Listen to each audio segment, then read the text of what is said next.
그 길은 참 험하니 우리 몸에 매여 있는 그 더러운 죄짐을 하나 없이 벗어놓고 힘써서 들어갑시다.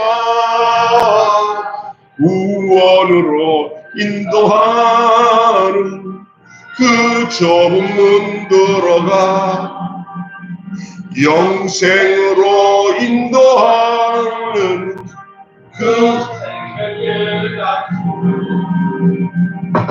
이 세상에 많은 사람 큰 문으로 들어가 넓은 길로 갈지라도 멸망기로 끝나니 세상 헛된 부귀영화 모두 내어버리고 주의 말씀 순종하여 그 생명길로 갑시다.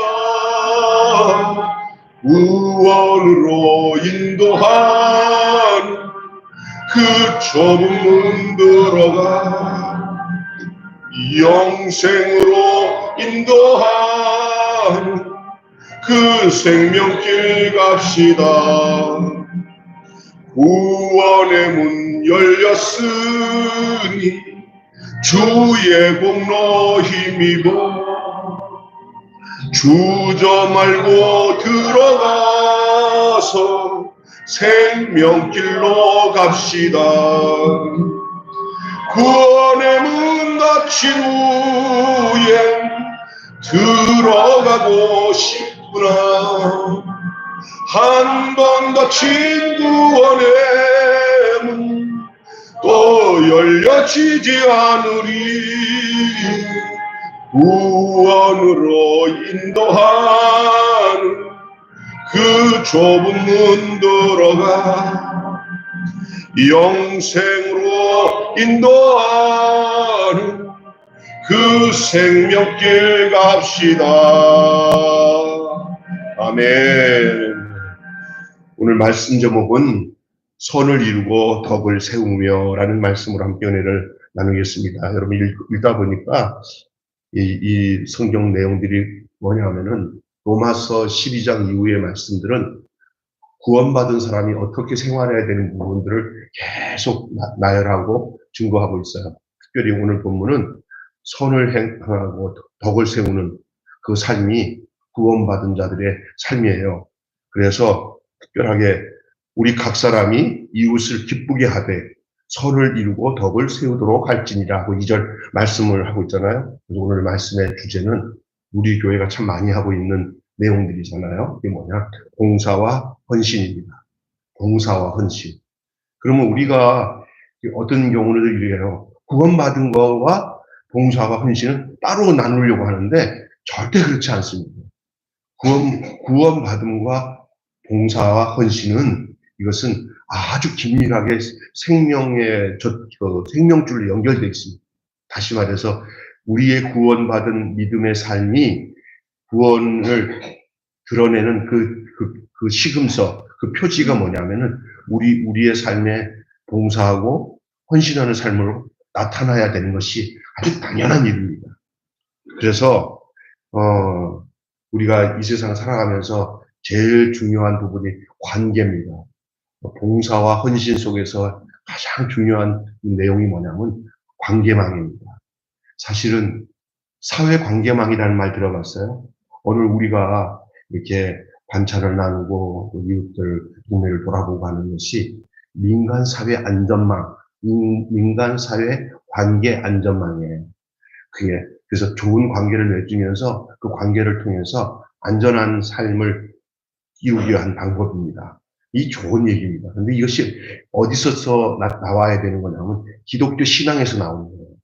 그러니까 나 하나 잘 먹고 잘 살면서 하나님 나 복 주시고 잘 살게 해주세요 라고 끝난다고 한다면은 우리 하나님의 나라가 편만하게 이루어지는 것이 하나님의 뜻인데 지극히 자기 중심적으로 나만 잘 살고 하나님 나 복 주세요 다른 사람들 좀 신경 쓰지 말고 나만 좀 신경 써주세요. 그렇게 된다면 하나님이 어떤 하나님이냐? 굉장히 좀 여러분 생각하게 볼 때 하나님이 참 그러시네라고 다른 사람들이 볼 때 그럴 거 아니에요. 어떻게 하나님이 심웅란 집사님의 하나님만데 참 너무하잖아? 이렇게 될 거 아니에요. 그런 하나님이 아니에요. 하나님은 모두의 하나님이 되시길 원하고 그 모두의 하나님이 되기 위해서 그의 하나님의 권속이 된 사람들은 그 하나님의 마음을 가지고 모두의 하나님이 되도록 그 하나님의 뜻을 알려야 되는 거예요. 그 하나님 안에서 안식을 누리고 평화를 누리고 행복해집니다. 그러기 위해서 나타나는 것들이 봉사예요. 헌신이에요. 사랑 나눔이에요. 그렇기 때문에 제일 중요한 그런 사랑 나누는 것들을 나누기 전에 제일 중요한 것이 관계만입니다. 아무리 사랑을 나누고 해도 먼저 길을 열어놔야 돼요. 그 길이 관계망이에요. 내 마음속에 모두를 사랑하는 마음이 있는가? 이런 관계망을 형성해야 돼요. 뭘 하는 게 중요한 게 아니에요. 그걸 하고 있는 내가 정말 저들이 불쌍하고 저들에게 뭔가를 나누어 주는 것이 예수님의 사랑을 실천한다는 이런 그 길이 닦여져야 돼요. 그것이 아니고 내가 누구를 돕는 것도 아우 짜증나네 하면서 이것에 대해서 내 마음속에 정리가 안 되는 상태에서 뭘 주려고 하는 그것도 문제예요. 그렇죠? 그러니까 나는 이런 일이에요. 뭐 하면서 그 일로 인해서 막 짜증내면서 거기다가 세상 말로 갑질하고 짜증내고 그러면 어떤 일들은 안 하는 게 나아.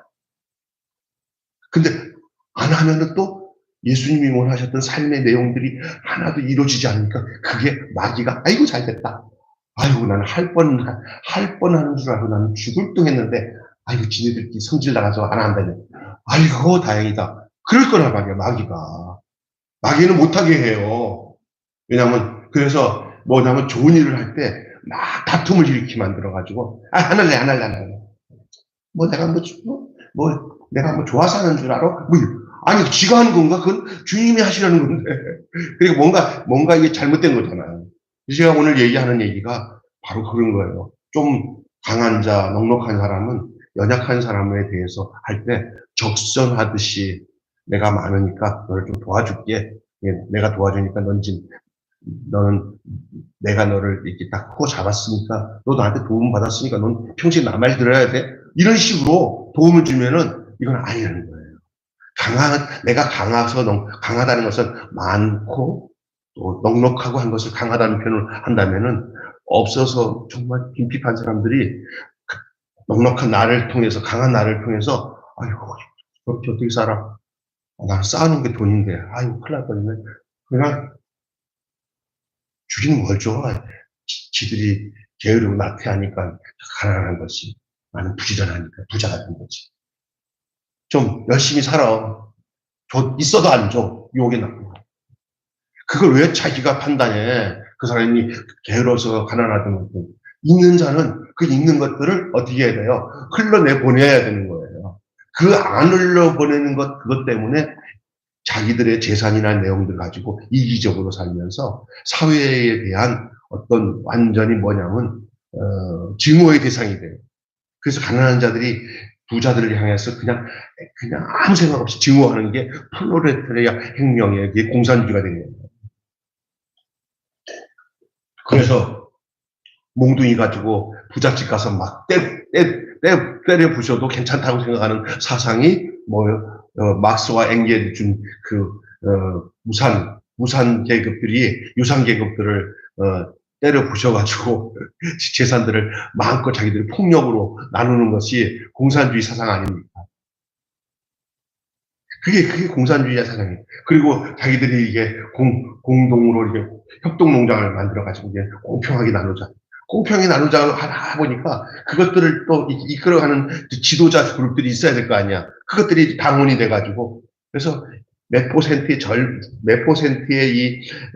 그 특권을 갖고 있는 공산당 당원들이 한 3%만 있어도 그 97%를 다스릴 수가 있대요. 이 나라를 그렇게 만들려고 했던 사람들이 있어요. 북한을 보세요. 평양에 있는 그 일부분의 사람들이 그 권력을 갖고 살아도 나라가 진영되잖아요. 그럼 그냥 시골에는 다 거지, 그 쌍거지가 된 거 아니에요. 그 되는 거예요. 그게 뭐냐? 가난하게 공평한 거예요. 가난하게. 여러분, 이게 진짜 무서운 일이에요.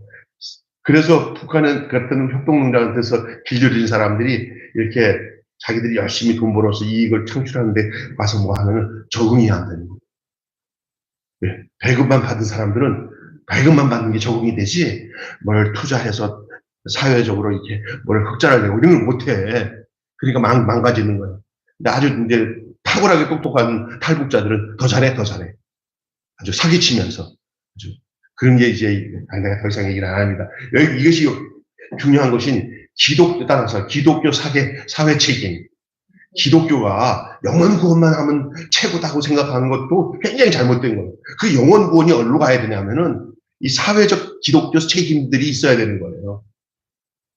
믿습니까? 근데 대부분 이 믿음이 좋은 사람들이 기독교 사회 책임을 안 하고 믿음이 이상한 사람들이 사회 책임하다 보니까 그것을 요즘에 말하는 좌빨이라고 하는 세력으로 가는 거 아니에요. 예수 믿는 사람들은 이렇게 진보적인 것이 하나님으로부터 오는 진보가 돼야 되는데 이게 반대가 돼버렸어요. 그러니까 이게 진짜 중요한 거예요. 그래서 많은 사람들이 내가 하는 이런 사역을 우리 교단의 목사님들도 내가 이런 일을 하면은 대부분 이쪽 진보적인 사람들이 반찬도 나누고 어려운 사람들 돕고 교회를 성장시키기보다는 막 이웃들 돕고 하는 일들을 그쪽에서 하고 교회는 큰 게 중요한 게 아니야. 이렇게 인간다워지는 거야. 이런 걸 강조하니까 나를 보고 좌빨이 그래. 내가 좌빨입니까? 아주 건전한 가장 예수님의 삶을 살기 위한 그 모습을 저는 진짜 막 교회를 성장시키면서 발딱 들면서 성령 운동하는 데서 신앙생활하면서 교구를 막 성장시켜보고 해보고 다 했어요. 우리 여기 집사람도 있지만 그 교회에서 한 1년에 막 49역씩 늘었어요. 49역씩 늘어난 구역을 지금도 거기 기록이 안 깨져요. 그 아는 목사님들이 하는 얘기가 김병수 목사님 어디 개척 나가면 저런 스타일로 하면 교회 엄청나게 성장시킨다. 근데 쟤는 전혀 좀 다르게 살잖아요. 그런 성장병으로 살지 않잖아요. 하려면 해요. 이 연예인 시켜놓고 돈 투자해가지고 으쌰 한 다음에 투자하고 만들면 금세대 부자 큰 교회 만들 수 있어요. 자본만 있으면 자본 투자해가지고. 그래갖고 1년에 몇 주 동안 유명하다는 사람들 막 불러들여가지고 공작하고 또 돈 좀 있으면 막 풀어가지고 오고 하면서 공작하고 금세 이제 막 사람 그룹이 만들어지면 그러면 몇 년 만에 교회가 부흥했다. 아무것도 아닙니다. 예수님처럼 사는 것이 거기는 하나도 없어요. 욕심만 박아나는 거예요. 다 나쁘다는 얘기는 아니지만 그래야 목사님 많은 사람이 들어와요. 영혼 구원에. 성경에 그런 식으로 들어와서 영혼 구원 받은 적이 없어요. 성경 보세요. 오병이어 할 때 얼마나 많은 사람들이 모여들었어요. 인산이래요. 다 예수님 다 끌어가지고 지네도 호구식책이나 얻으려고 했지. 예수님이 제자들 다 흩어가지고 보내고 예수님마저도 저 숨어서 한적한 곳에서 밤이새도록 기도했잖아요. 그 무리들을 다 흐트러 놨어요. 무리 목회하면 안 되고요. 예수님의 생명 목회하며 제자 목회해야 됩니다. 제자. 내 하나가 예수님의 생명으로 사는 것이 가장 귀하게 여겨져야 돼요. 자꾸 우리 속에는 물량적으로 사람들도 많이 모여야 하나님의 일을 많이 했다고 생각하는 착각에 빠질 때가 있어요.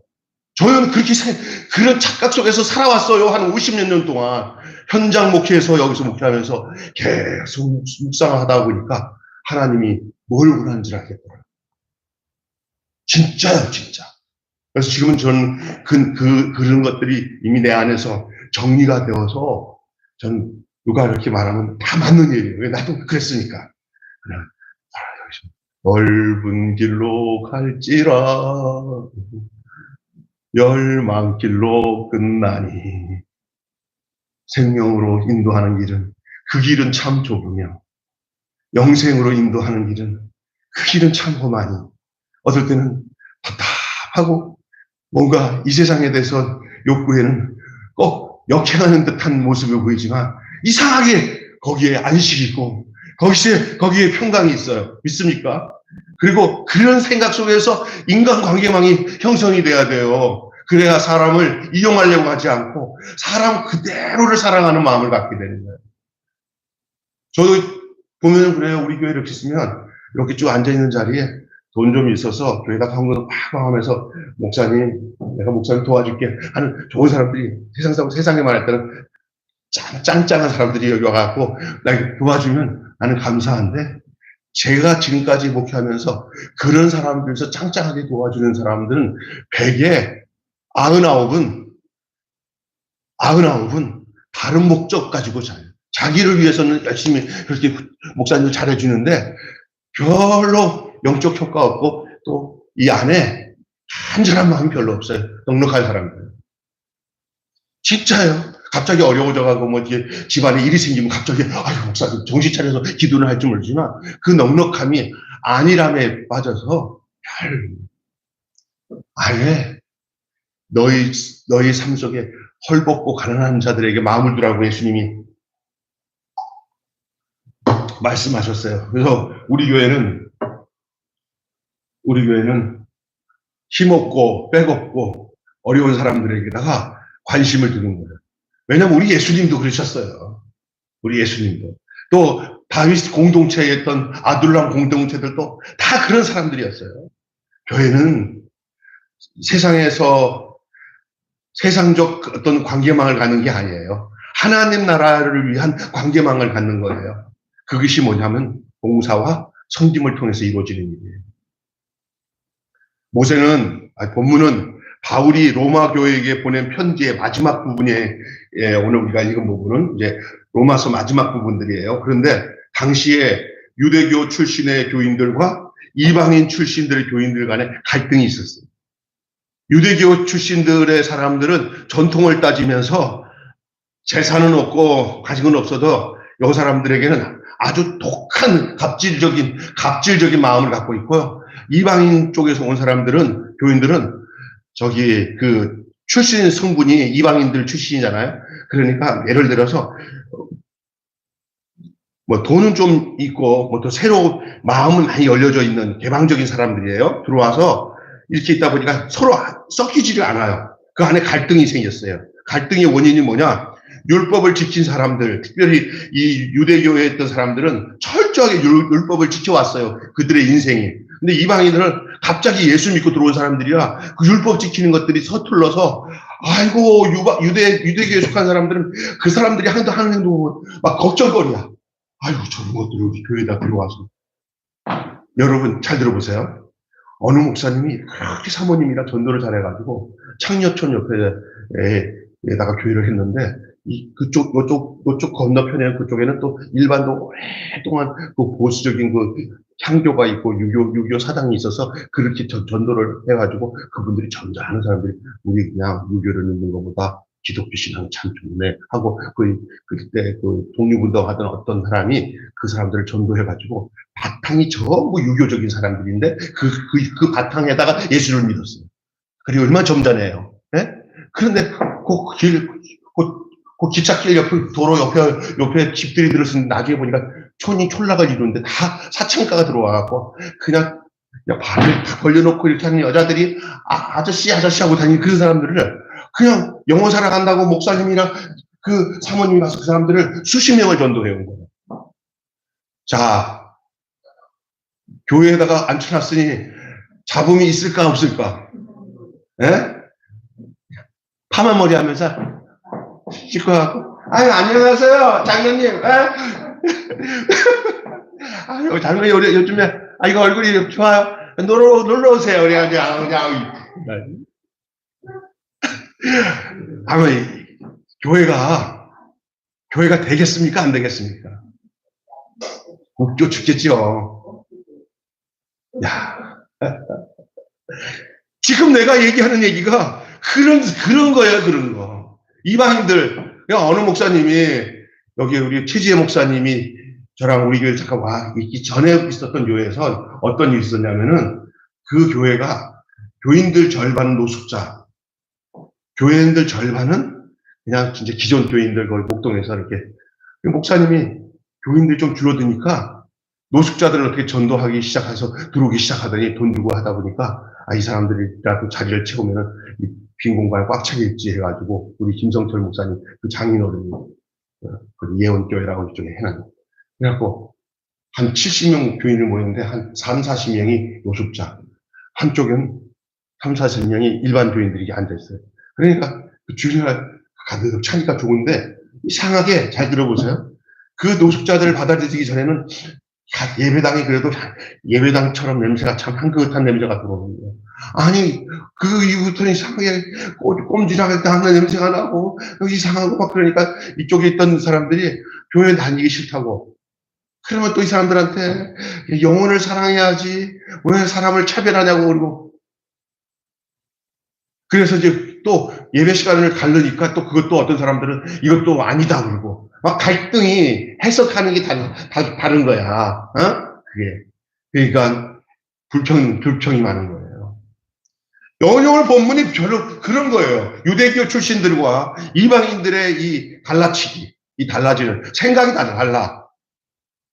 그러니까 유대교의 사람들은 각종 절기나 이런 걸 쫙 지키는 이런 문제들을 다 적응돼가고 그거 아니면 죽을 것처럼 그걸 지키는 사람들인데 여기 새로 들어온 이 이방인들은 그런 걸 개의치 않아. 예수만 있으면 되겠지 뭐 이런 것도 하고 이런 것도 하고 그래. 예수만 믿으면 다 된다고 해서 내가 예수 믿었는데 왜 이렇게 복잡하게 시키는 게 맞냐고 막 그러면서. 이제 어떤 것이 문제가 되냐면 각종 절기를 지키는 문제, 이방 신전에서 들여서 나오는 고기를 먹는 문제, 이런 여러 가지 문제로 불거지면서 서로가 다른 거예요. 우리는 그거 안 먹으면 못 살아. 근데 안 돼! 이거 이방 신전에서 온 고기를 왜 먹냐고. 사실은 그 이방 신전에 들어가서 나온 고기라고 해도 먹으면 뭐 탈날 거 하나도 없어요. 그러나 유대교인들은 그거 먹으면 안 된다고 하는 아직까지 버리지 못하잖아. 그러니까 이게 안 맞는 거야. 막 갈등이야. 이럴 때 바울이 오늘 뭐라고 얘기하면 그들이 어디서 시작되든 간에 따라서 합시다. 서로 그냥 받으라. 있는 그대로 받으라. 서로 받아야 한다는 거예요. 7절 한번 읽어보세요. 오늘 7절. 시작. 7절 한번 읽어볼까요? 시작. 그러므로 그리스도께서 우리를 받아 하나님의 영광을 하나님께 돌준 같이 너희도 서로 받으라. 받는다는 게 뭐예요? 있는 그대로 받는 거예요. 더 이상 뭐 복잡하게 생각하지 말라는 거예요. 그리스도 예수 안에서 용납 못할 것 하나도 없어요. 왜냐하면 내 안에서 자꾸 그런 것을 틀을 만들어가지고 요러면 안 돼, 저러면 안 돼, 요걸 만들어놨기 때문에 그것들을 가지고 좌로 되듯이 재면요 숨막혀서 못 살아요. 그래서 바울이 이런 갈등들을 다루기 위해서 편지를 쓴 내용인데 이게 서로 받으라는 것으로 결론을 맺습니다. 사람의 가치는 다 같지 않습니다. 다 같아요. 가치는 다 같아요. 그러나 거기에 그래서 우열이 없어요. 그래서 교회는 사람 가운데 저 사람은 더 낫고 이 사람은 더 낫지 않고 이것들이 이게 존재가 되면은 교회는 그때부터 문제가 생깁니다. 예를 들어서 부자가 와갖고 아는데 제가 군대에 있을 때 사단장님이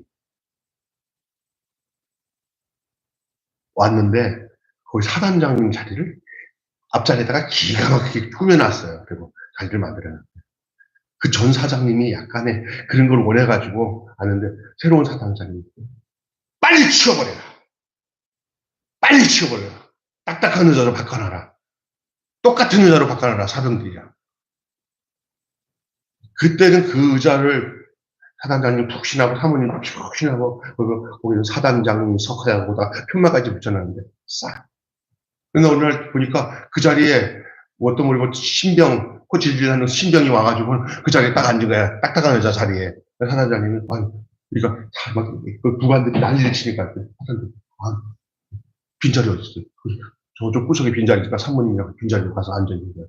막 다른 좀 장교들이 그러니까 그 자리에다가 사단장님하고 특별 좌석을 만들어놔야 돼. 이런 거예요. 사단장님이 그날 이렇게 나오더니 내가 이 세상에서 가장 편한 자리였다는 거예요. 그 자리가. 그 전에 뭐 사단장님은 그게 편한 자리인지 모르지만 자기는 새로운 사단장님은 그 자리가 가장 편한 자리라는 거예요. 할렐루야. 그 된 거예요, 된 거. 그리고 난 뒤에 이제 끝나고 식사하잖아요. 그러면 옛날 사단장님은 방 좋은 방에 가서 딱 앉아있으면 부관들이 음식 하쳤잖아요. 근데 사단장님 부인 데리고 사모님 데리고 그 사병들이 줄 서서 교회 식당에서 밥 먹는 거를 뒤에서 딱 앉으니까 다들 막 서른장이 되는데 신경 쓰지 마라. 내가 뭐 늦게 왔으니까 내가 뒤에 앉아야 돼. 이러면서 거기서 한참 동안 기다렸다가 똑같이 받아서 식사를 하는 거야. 이거야. 이게 그대로 받게끔 하는 삶의 내용인 줄 믿습니다. 아멘. 여러분, 나는 그런 교회가 되고 싶어요. 목사님 신경 쓰지 마세요. 그냥 똑같이 대해주세요. 좋은 게 뭐냐? 말씀을 전하는 것에만 신경 쓰세요. 말씀만. 특별대우 할 때 망하는 거예요. 믿습니까? 특별대우 받고 싶지도 않아요. 내가 성도들한테 해주지 못하는 거 성도들이 나한테 하는 거 원하지 않아요. 나는 그래서 우리 교인들을 생일이 안 챙기잖아요. 그러니까 성도들이 내 생일 챙기는 거 나는 부담스러워요. 그냥 편하게 살아요. 그리고 관심은 주님께 두세요. 할렐루야. 자꾸 뭘 만들고 말고 있는 그대로 받는 거예요. 때로는 내가 뭔가를 만들어 놓으니까 자꾸 이렇게 거기다 우열, 교회에서 계급을 만들고 특별 대우를 만들려고 하지 말라는 거예요. 사람마다 능력이 다르고 믿음의 크기가 다 달라요. 현실에는 분명한 강자와 약자가 존재하긴 합니다. 이런 상황에서 자기 중심으로 상대를 바라보면 이해가 되지 않고 판단이 일어나는 거예요. 이 판단으로부터 상대를 비난하기 시작하게 되면 거기에 갈등이 생기는 거예요. 그 갈등이 커지고 분열이 나타나게 되는 거예요. 바울은 로마 교회에서 일어난 이런 현상을 다 간파한 거예요. 그래서 그리스도께서 우리를 십자가에 있는 그대로 받으신 것처럼 그리스도께서 우리를 십자가에서 받으신 것처럼 너희도 서로 받으라는 거예요. 가장 내가 아까 전에 비근한 예로 아까 그 사단장님이 자기 자리를 싹 없애버리고 다 평등하게 만들어 놓고 그것이 편한 자리가 받아들이는 모습의 한 단편적인 모습인 줄 믿습니다. 아멘? 그대로 받아들이는 거예요. 자기를 중심으로 한 판단, 그런 자기를 중심으로 하는 비난, 이것을 그치고 서로 있는 모습 그대로 받으라는 거예요. 사람들을 더 사람을 이해하지 못하고 판단하고 막 정죄하는 이유가 뭔지 알아요? 있는 그대로 안 받아들이니까 그러는 거예요. 여러분, 교회는 그냥 있는 그대로 받아들이시는 그것이 축복인 줄로 믿습니다. 내 판단에 안 맞는 것들은 난 못 받아들여! 이러지 말고 있는 그대로 받아들여야 되는 거예요. 그대로 받아들여야 되는 거예요. 그럴 때 그곳에 하나님이 영광을 받으신다는 것이 오늘 본문의 내용입니다. 두 번째 내용을 가지고 얘기할게요. 거기에 오늘 본문에 보니까 강한 사람이 약한 사람의 약점을 담당한다고 그랬어요. 바울은 서로 받는 방법에 대해서 어떻게 첫 번째로 얘기하고 있냐면 강한 사람이 약한 사람의 약점을 담당하라는 거예요. 하나님은 피조물인 인간의 죄, 그 약점을 담당하기 위해서 자기 아들을 십자가에 못 박아 버리시게 하셨잖아요. 예수님이 우리를 위해서 십자가 죽으신 것은 우리 인간에 있는 모든 죄를 담당하기 위해서 죽으신 줄로 믿습니다. 그리고 그게 약점이에요. 인간은 스스로 아무것도 할 수 없는 것을 우리 하나님이 예수님을 통해서 인간이 지어야 할 모든 것을 담당하게 하셨습니다. 못 박으신 게 바로 그거예요. 십자가는요, 하나를 넘어 하나, 인간이 있는 그대로 받으셨다는 거예요. 인간이 있는 그대로를. 그게 증거예요. 십자가의 증거예요.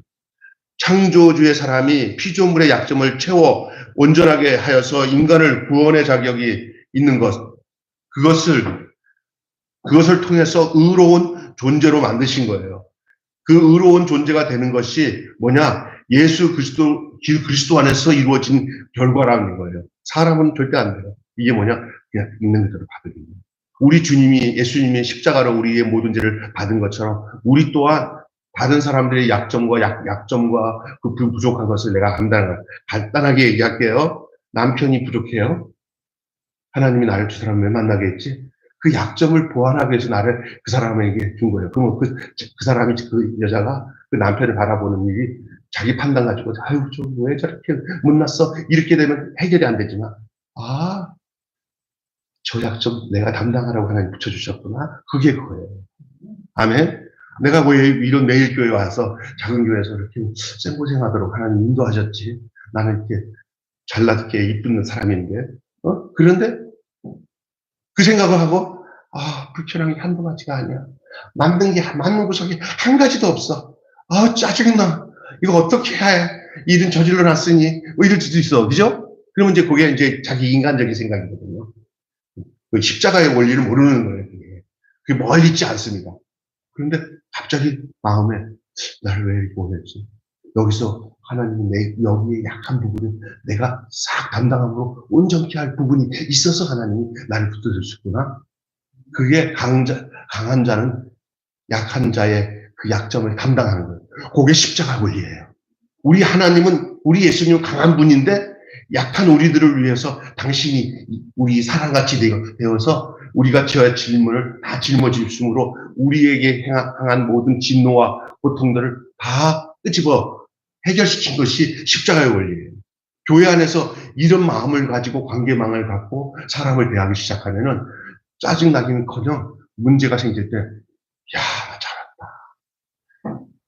나 잘 만났다. 저 사람이 내 짐이 아니라 내가 내 강점을 저 약점에다가 보완해가지고 하나님의 의를 이룰 목적으로 그렇구나. 아이고, 나에게 그렇게 내가 돌볼 장애인들을 왜 주셨지? 우리 박남수 목사님이 최경덕 씨, 어머님과 오빠, 그 사람들을, 정말 성질나. 내가 어떻게 거기 가서 집을 살다가 할 수 없이 만나가지고, 내가 맨날 병원에 끌려다니면서 그 사람 다 돌보고, 쇠 빠지게, 나 정말 죽겠네. 이렇게 생각하면 십자가의 원리를 발견하는 거예요. 그냥, 내가 없으면 이 사람들 어떻게 하나 하고는 감당하는 거예요. 요즘에는요, 부부간에 연을 맺어서 합법적으로 됐는데도 불구하고 그런 거 감당하기 싫다고 하면서 허울 좋게는 성격이 안 맞아서 성격이 아주 잘난 척하고 있네. 피하려고 하는 수단 방법을 무조건 다 성격이 안 맞는 거야. 봐, 너 같은 애 성격 맞을 사람이 있는 나 하나도 없다. 담당하지 않고 약점을 담당할 마음이 없는 거예요. 십자가로 예수님이 우리를 받은 것처럼 자기도 그렇게 받아야 될 것이 자기에게는 없다는 거예요. 그냥 그것이 문제라는 거예요. 우리 구원받아 하나님의 백성이 되고 자녀가 되고 거듭나 생명을 갖는 자들이 어떻게 살아야 마땅한고, 인간을 구원의 자격을 주신 것들, 이거 다 그런 게 바로 의로움이에요. 의로움이 다른 데 있는 게 아니에요. 그렇게 잠잠 떨면서 자기를 이렇게 좀 교양에 있게 행동하는 게 의로움이 아니에요. 그 가식이에요. 진짜 의로움은 뭐냐? 그 상대방의 그 고통과 어려움이 내가 있으므로 그것을 감당하는 것이 의로움인 줄로 믿습니다. 아멘.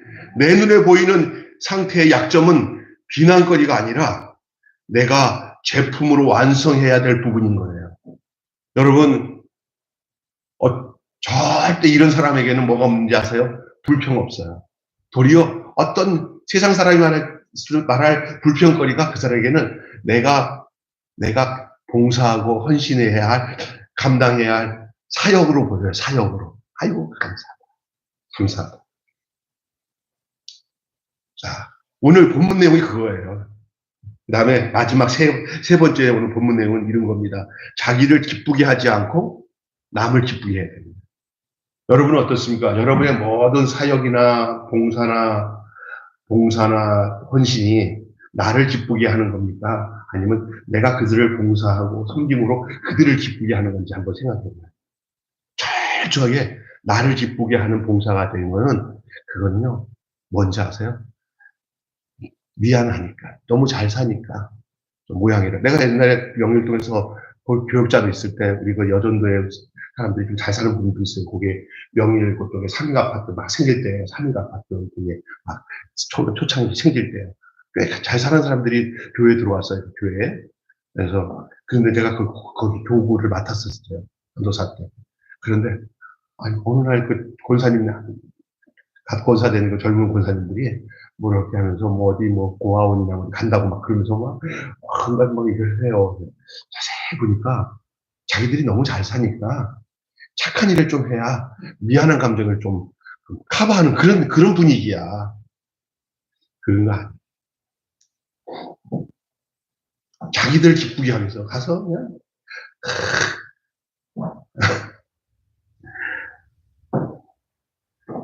자기를 기쁘게 하는 거 아니라 가서 거기에 있는 사람들 진짜 기쁘게 하는 거예요. 바울은 서로를 받는 두 번째 방법은 남을 기쁘게 하라는 거예요. 내가 관계망을 갖고 내가 좀 불편하게 생각하는 사람들, 교회 안에 힘들어하는 사람들에게 가서 나의 기쁨만 요구하지 않고 내가 찾아감으로 거기에 성질이 세상 말로 지랄 같고 성격이 뒤집어지고 말도 많고 욕심도 많은 그 사람을 만났을 때 그 사람을 기쁘게 하기가 난 싫어. 뭔가 가르쳐 놓고는 따지고는 똑바로 하라고. 그렇게 신앙생활 안 되고 그렇게 말하고 싶어. 그게 하지 말아요. 그 사람을 그냥 있는 대로 그 있는 그대로 받고 기쁘게 해줘요.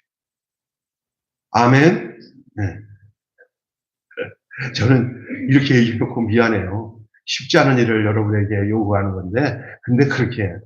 우리 교회도 보면은, 우리 노선혜 형제님이 가끔 가다가, 목사님, 미치겠다. 그래요. 왜 그래? 아우, 막 이래. 무슨 얘기 들어보니까 정말 뒤집어져. 그런데도 노선혜 형제는, 그래도 예수님 교회 나오겠다 한 게, 그거 하나 때문에 이쁘대. 그래서 그 마음이야, 그 마음. 그래서 그래서 챙겨주고. 그래서 내가 이제 우리 교회 보면, 여러분, 교회에 우리가 원하는 그 기준에 아주 좋은 사람들만 교회에 있게 하는 거는 교회 아니에요. 교회는 가급적이면, 아유, 좀 미치겠네. 하는 사람이 많은 곳이 그게 정말 인간적으로 하나님 기뻐하시는 곳이에요. 근데 목사님들 대부분, 저도 그랬지만, 옛날에는 그랬어요. 지금은 이제는 살 날이 우리가 얼마나 되겠어요. 제가 보니까, 성경을 봐도 좀 문제가 이렇게 있는 사람들 있잖아요. 우리 새벽 기도 오시는 집사님 한 분이 나중에 알아봤더니 내가 살았을 때 동네에 가장 가난하고 어려운 사람이었어요. 근데 똑똑해가지고 자기가 이렇게 강서구청에 팀장까지 하고 공무원 생활도 하면서 자수성가한 사람이에요. 그런데 이제 자기 어머니 가족들이 신월동에 은혜교회 거기서 신앙생활을 했어요. 그 동네가 철거돼가지고 거기다 새 들고 살았는데 거기서 이제 그 막 아는데 문충 목사님이랑 감리교 목사님을 만난 얘기를 하는데 자기 동생이 뇌로 이렇게 엄마만 교회 다니고 자기 동생은 교회 안 다니고 가면은 목사님 엄마 같이 고맙다 그러니까 아이고 준숙 집사 하고 이게 목사님이 진짜 사랑이 많은 사람이 이쁘게 여기셨대요. 그리고 어느 날 그 목사님이 그 막내딸이 뇌 수술을 해가지고 이제 절박한 상황에 있을 때 목사님 내 동생들 기도해 주세요 그랬더니 다른 사람들은 귀찮게 교인도 많은데 그럴 텐데 예? 그 늙은 엄마가 그 교회 다녀요. 그런데 그게 막 간절하니까 그거를 못 이기고 그러니 어느 날 그 병원에 갔더니 병원에 조그만 쪽방 같은 기도실이 있는데 이렇게 나오더니 새벽 낮에 거기서 이렇게 눈 비비고 나오시는 거예요. 그 기도실에서. 목사님 여기 계시니까. 누가 어젯밤부터 거기서 기도하셨다. 네? 그래서 그 얘기를 나한테 하면서 그 목사님이 자기한테 했던 말 이런 것들을 하면서 엉엉 울면서 얘기를 해요. 나는 그 얘기하면서 나한테 집사람한테 내가 했잖아요. 나도 같이 울었어요. 나는 내용도보다 그게 우니 사람 보고 우는 거,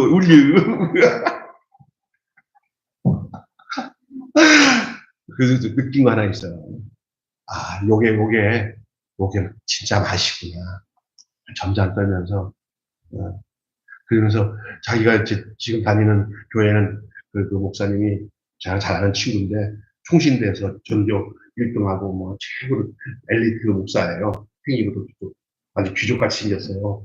저 등촌에서 나랑 잘 친해요. 근데 그 친구한테 뭐 이렇게 이제 목사님 이번에 돈이 생겼으니까 부교육자들 좀 어려우니까 부교육자들 그 돈 가지고 이렇게 신발이나 아니면 옷 하나씩 맞춰주면 좋을 것 같은데 하면 하는 소리가 신경 쓰지 마세요. 내가 할 일이에요. 그러는 거야. 너무 마음이 아팠대. 내가 집사님, 목사님이 알아서 할 문제, 목사님한테 이런 거 하라고 그렇게 하고 하는 거 얘기하면 안 돼. 그건 하나님 앞에서 기도할 문제지. 그런 거 갖고 옛날 문충 목사님 그런 말 하면 그냥 아낌없이 했는데 왜 저럴까? 다 달라. 있는 그대로 받아야 되는 거야. 성도들도 그런 거예요. 저 같은 스타일을 좋아하는 성도들이 따로 있고요. 좀 새침하면서 깔끔한 목사를 좋아하는 스타일의 목사들이 따로, 성도들이 따로 있어요. 그렇다고 해서 나 스타일은 깔끔한 목사 난 좋아. 이렇게 땀도 안 흘리고 그냥 그런데 나는 투덜면 나는 내 스타일이 아니야. 그래도 스타일 아니어도 주님의 은혜로 목사로 장점이라고 받아야 되는 거예요. 아멘. 저 속에 있는 거 다 끄집어서 얘기해 주니까 고맙죠. 네. 나도 그래요. 나도 그래요. 그렇게 생각하면 저는 제가 좋아하는 스타일의 성도가 있어요. 이런 성도 참 좋아요. 근데 우리 교회는 그런 사람들이 거의 없고 내가 되게 싫어하는 스타일만 가득해요. 그래서 나는 뭐에 익숙하냐면 내가 싫어하는 스타일의 그것을 그냥 받기로 마음먹었어요. 그랬더니 그분들이 더 좋은 거야. 나중에 하나님이 봤지? 이러더라고요. 뭐? 맞아요. 아유, 나는 그렇게 생각했는데 내가 싫어하는 스타일이 훨씬 좋은 걸 이제 알았어요. 봤지? 이러더라고요. 여러분, 그냥 있는 그대로 받는 것이 중요한 줄로 믿습니다. 그래서 나를 기쁘게 하지 말고 상대방을 기쁘게 하는 데다가 마음을 두셔봐야 여러분이 행복해지는 줄 믿습니다. 저들이 나를 기쁘게 해줘야 된다고 생각하지 말고 내가 저들을 기쁘게 하는 데다가 방점을 찍으시면 나도 모르는 주님의 주신 기쁨이 여러분에게 넘치게 될 줄로 믿습니다. 그리고 고린도전서 그 위에 참사랑은 자기의 유익을 구하지 않아요. 사랑은 언제나 오래 참고 사랑은 언제나 온유하며 자기의 유익을 구하지 아니하며. 그 말은 뭐냐? 다른 사람의 유익을 구하는 것이 사랑이라고요. 참사랑이.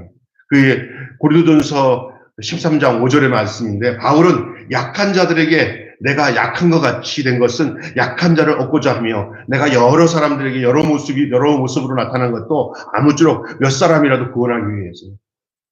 나도 내 스타일로 살고 싶어. 바울이 그 말이에요. 그러나 그것을 포기하고 이런 사람에게는 또 그런 사람으로, 이런 사람에게는 이런 사람으로 그 사람들에게 그 사람들이 원하는 대로 내가 맞춰주는 이유가 뭐야? 그들을 기쁘게 하기 위해서. 아멘? 도리어 어떤 거예요?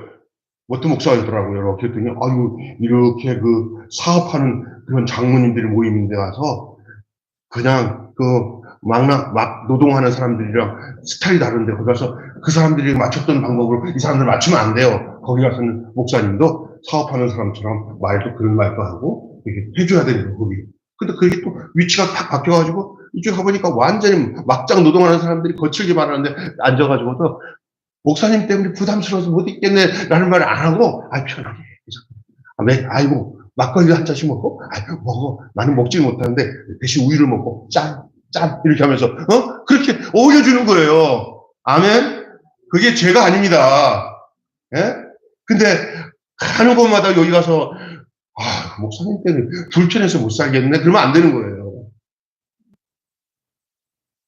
제가 영일동에서 있었던 거 남전도의 모임이 있었어요.